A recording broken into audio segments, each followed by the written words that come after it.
लखनऊ से इस वक्त की बड़ी खबर सामने आ रही है, जहां यूपी में शीर्ष आईएएस अफसरों के तबादले हुए हैं। तो एक बार फिर से ये फेरबदल देखने को मिला है। मोनिका गर्ग को एपीसी बनाया गया है और देखिए मोनिका गर्ग के पास अल्पसंख्यक कल्याण भी बना रहेगा। तो ये फेरबदल देखने को मिला है। एम देवराज नियुक्ति विभाग के नए एसीएस बनाए गए हैं। यूपी में शीर्ष आईएएस अफसरों के तबादले हुए हैं। एसीएस तकनीकी शिक्षा भी बने रहेंगे एम देवराज। वहीं बीना मीणा से महिला कल्याण और बाल विकास हटा है और देखिए बीना मीणा के पास आबकारी और गन्ना और आयुष रहेगा, ये विभाग उनके पास रहेंगे। वहीं लीना जौहरी को प्रमुख सचिव बाल विकास पुष्टाहार का विभाग मिला है।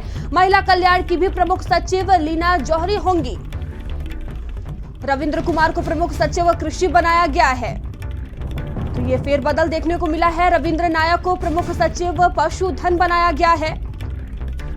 रविंद्र नायक प्रमुख सचिव सचिवालय भी बने रहेंगे। तो यूपी में शीर्ष आईएएस अफसरों के तबादले देखने को मिले हैं। बड़ी खबर आपको बता रहे हैं, जहां एक बार फिर से ये फेरबदल हुआ है। नई जिम्मेदारी दी गई है। मोनिका गर्ग को एपीएस बनाया गया है, तो एपीसी बनाया गया है उन्हें, जहां मोनिका गर्ग के पास अल्पसंख्यक कल्याण भी बना रहेगा।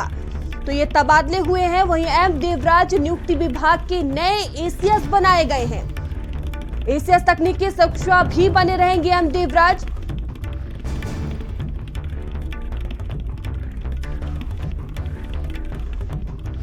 वहीं बीना मीणा के पास आबकारी गन्ना और आयुष विभाग रहेगा। तो देखिए जिम्मेदारी बनी रहेगी। लीना जौहरी को प्रमुख सचिव बाल विकास पुष्टाहार मिला है।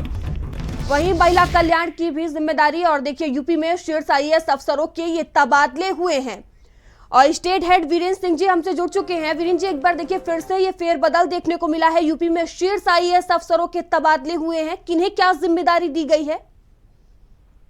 देखिए, उत्तर प्रदेश में एपीसी जो एग्रीकल्चर प्रोडक्शन कमिश्नर का पद है वो आज खाली हो गया था, क्योंकि जो देवेश चतुर्वेदी थे उनको आज उत्तर प्रदेश से कार्यमुक्त कर दिया गया है।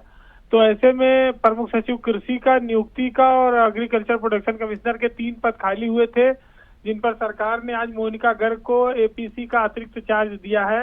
यानी कि वो कृषि उत्पादन आयुक्त के अतिरिक्त चार्ज में रहेंगी और उनके पास अल्पसंख्यक कल्याण विभाग भी बना रहेगा।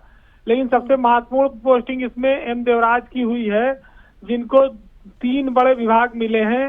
वो तकनीकी शिक्षा के एसीएस होने के साथ साथ नियुक्ति विभाग के भी अपर मुख्य सचिव बनाए गए हैं और इसके अलावा वो सेल टैक्स का भी चार्ज देखेंगे, जो अभी तक नितिन रमेश गोकरण के पास था। उनके पास से सेल टैक्स हटा दिया गया है। अब एम देवराज को सेल टैक्स का भी अपर मुख्य सचिव बनाया गया है। तो देवराज बिजली के चेयरमैन से जब हटे थे, काफी विरोध के बाद लगभग 3 सालों तक वहां थे वो, और पिछले 1 साल से वो महत्वहीन पद पर थे, कहा जाए तो तकनीकी शिक्षा में थे।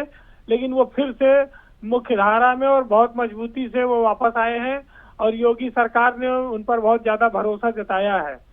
इसके अलावा बीना कुमारी मीना के पास से जो है बाल विकास पुष्टाहार और महिला कल्याण हटा लिया गया है।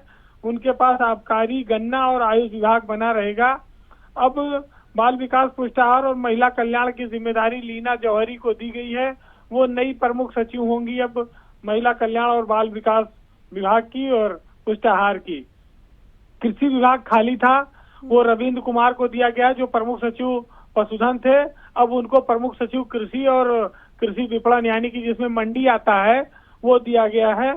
और रविंद्र नायक जो सचिवालय प्रशासन के प्रमुख सचिव थे, उनको अब पशुपालन का भी अतिरिक्त चार्ज दे दिया गया है।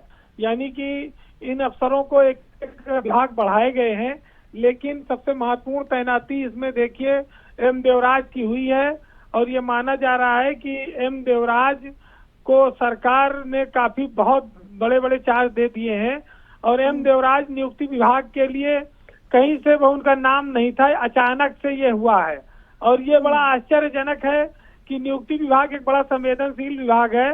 मुख्यमंत्री के साथ साथ आईएएस अफसर, आईपीएस, पीसीएस अफसरों का कामकाज देखता है। और देवराज की जो छवि रही है और देवराज का जो कामकाज का तरीका रहा है, वो नियुक्ति विभाग में उनसे सारे अफसर सहज होंगे। प्रदेश की ब्यूरोक्रेसी नियुक्ति विभाग पर निर्भर करती है।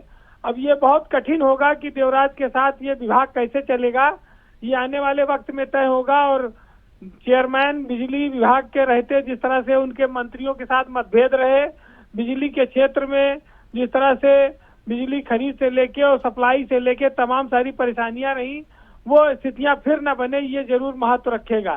जी धन्यवाद वीरेंद्र जी, हमसे जुड़ने के लिए और तमाम जानकारियों के लिए।